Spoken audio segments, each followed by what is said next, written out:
ওকে, তো ইংল্যান্ডের খাবার খুবই সুন্দর ছিল। তো দেখা যাক এবার নেক্সট কান্ট্রি কি হতে পারে। এবার আমি সিলেক্ট করব।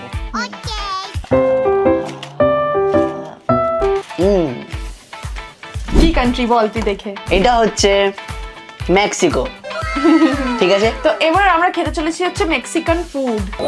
আর যেটা আমার ভালো লাগে, দেখো মেক্সিকানে তো সবাই টাকোসই খায়, ঠিক আছে, বাট ওই টাকো বেল বা চিলিজ এগুলো খুব কমন হয়ে গেছে। তো ওই জন্য আমরা একটা নতুন কোনো জায়গায় ট্রাই করতে চাইছিলাম মেক্সিকান, যেখানে কিনা Mexican specially। অথেন্টিক পুরো মেক্সিকান পাওয়া যায়। তো দেখা যাক। এখানে কত সুন্দর একটা সাউন্ড পাচ্ছি আমরা, একটা অ্যাম্বিয়েন্স পাচ্ছি, একটা ঘরোয়া ব্যাপার পাচ্ছি জিনিসটাতে।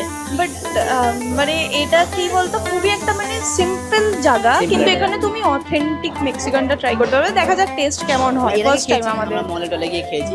আমার টাকোসটা খুব ভালো লাগে সত্যি বলতে। তো এটাকে আমাদেরকে একটু ডিপ করতে হবে করে। কেমন খেতে? নট ব্যাড, ভালোই। আমি দেখছিলাম অ্যাকচুয়ালি আমরা কারোর না কারোর ভিডিও দেখে এই জায়গাগুলো আমরা চুজ করেছিলাম। তো এইটা আমরা যার ভিডিও দেখে চুজ করেছিলাম তার কমেন্টে একজন নাকি লিখেছিল কি, এটা তো মনে হচ্ছে পরোটা ঘুগনি, ঘুগনি আর পরোটা। মানে টাকোস থেকে লাইক এটা ঘুগনি পরোটা। পরোটা, এটা হচ্ছে ঘুগনি।